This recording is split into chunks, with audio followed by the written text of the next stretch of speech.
Nous allons donc maintenant créer les listes pour notre flux que nous allons créer. Nous avons créé le formulaire. Le formulaire, bien évidemment, il doit être envoyé à des interlocuteurs ou des clients. Donc, on doit avoir une liste des clients. Et ensuite, quand on va recevoir la réponse, nous devons avoir une liste des réponses. Et donc, nous allons créer ces deux listes-là.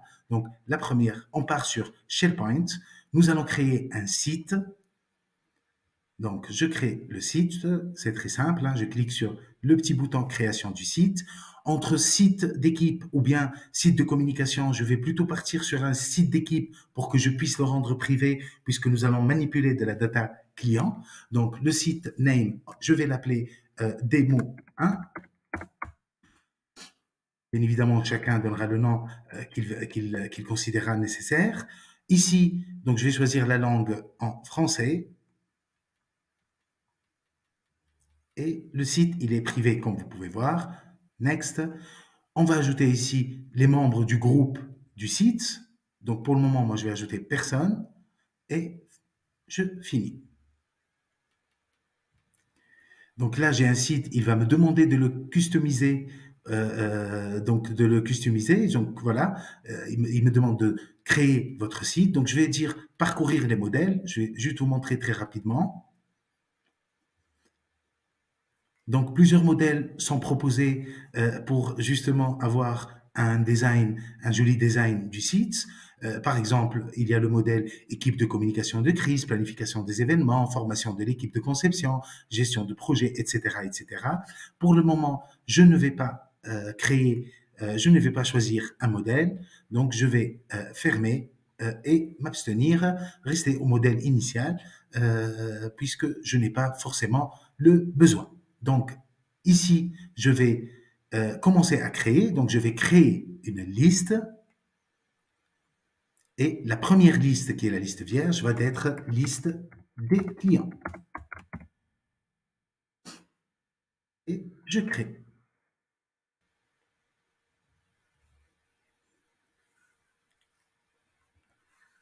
Donc, pour la partie titre, moi, je vais la laisser pour créer un identifiant du client, par exemple. Première colonne, donc, j'aurai besoin de la raison sociale du client. Raison sociale.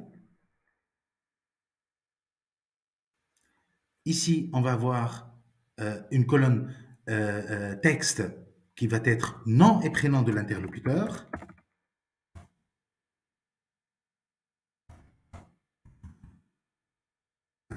Interlocuteur. C'est intéressant de connaître la fonction de l'interlocuteur pour savoir à qui nous avons envoyé cette enquête. Donc, ça sera une ligne texte ou plutôt une ligne choix, par exemple. Donc, fonction. Et dans la fonction, si jamais nous avons on va adresser l'enquête à plusieurs clients, enfin, à plusieurs fonctions pour la même entreprise, ça serait intéressant. Donc, on va mettre, par exemple, qualité, direction, commerciale, etc., etc. Ensuite, on va avoir une colonne très importante qui est l'adresse email.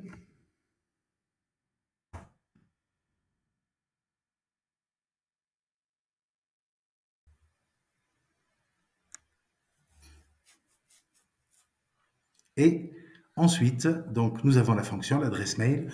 On va ajouter l'adresse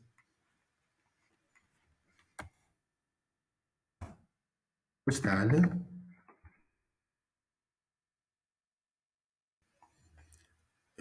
On peut avoir la taille de l'entreprise parce que c'est quelque chose quand même d'important dans le cadre de nos analyses. Donc, taille de l'entreprise qui va être une colonne choix. Donc, on va mettre entre 1 et 50. Par exemple, entre 51 et 100. Entre 100 et 200, ou bien plus de 100. On va avoir trois tailles. Plus de 100. J'enregistre la colonne. Voilà, donc grosso modo, ce sont les colonnes que nous allons choisir pour les clients. Donc je reviens maintenant à l'accueil. et je vais créer la liste dans laquelle je vais avoir les réponses que je vais appeler liste des réponses.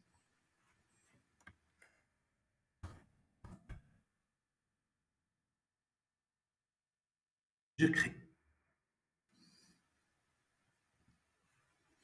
Donc pour le titre aussi, ça va être une référence pour les enquêtes. Donc on va commencer par première colonne, ça va être une colonne date et heure, c'est la date et heure à laquelle nous avons envoyé l'enquête de satisfaction. J'inclus l'heure et je vais l'appeler envoyer le. Hop, j'enregistre. Ensuite, on va ajouter une colonne pour dire, par exemple, donc envoyer le client, hein, réseau social, client.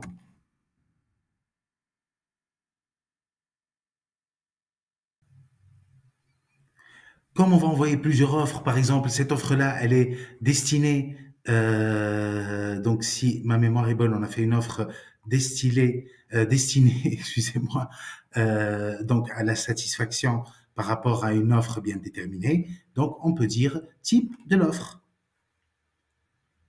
Type de l'offre, ça va être une colonne choix. Type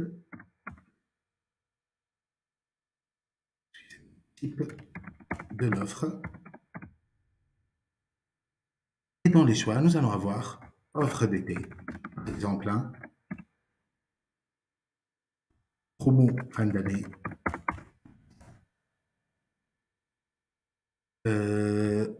offre un mois offert, etc., etc.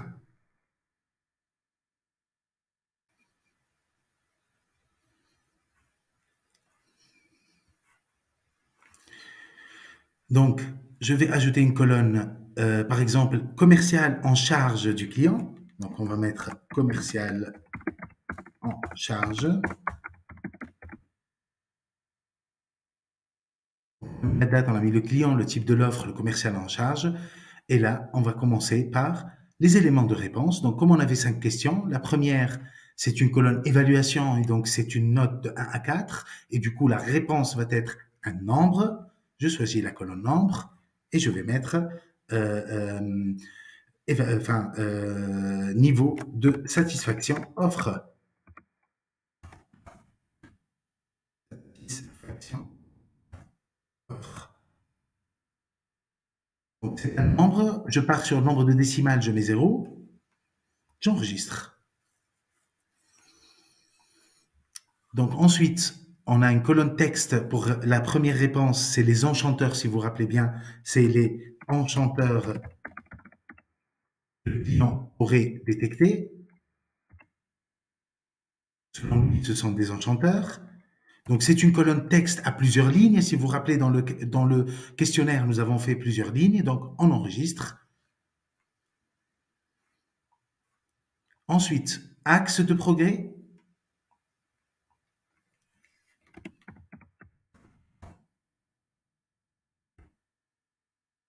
C'est plusieurs lignes.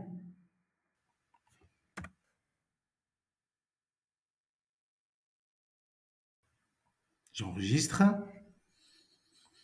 Ensuite, donc les enchanteurs, l'axe de progrès. Après, on a la quatrième question, excusez-moi, c'est le niveau de satisfaction service client. Donc, on a mis niveau de satisfaction produit, on va mettre niveau de satisfaction service client. Mais si vous vous rappelez bien, c'était une colonne choix, c'était une question choix, c'est-à-dire ils vont répondre satisfait, pas satisfait, etc. Donc, on va mettre choix. Et là, on va mettre niveau de satisfaction. Niveau de satisfaction service client. Et à ce stade, on va mettre très satisfait. Satisfait.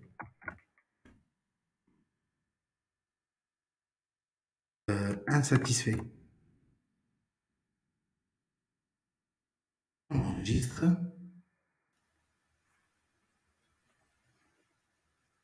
Donc, niveau de satisfaction. Et à la fin, ça va être le NPS, qui est un nombre, le Net Promoter Score, la dernière question que nous avons mis au niveau de notre formulaire, et ce sera avec 0 décimal. Bien évidemment, nous avons besoin de la date de la réponse, date et heure.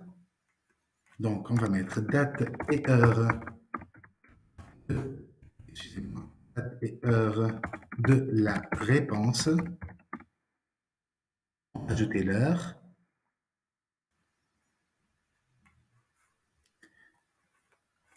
Et à la fin, on va avoir, c'est une colonne choix, le statut de la réponse.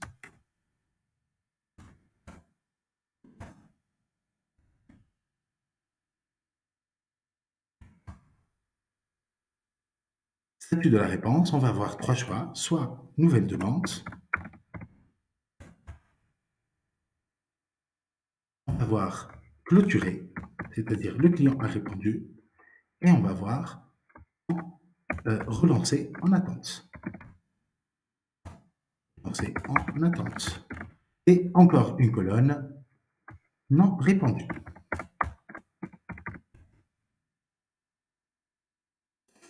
Nous enregistrons.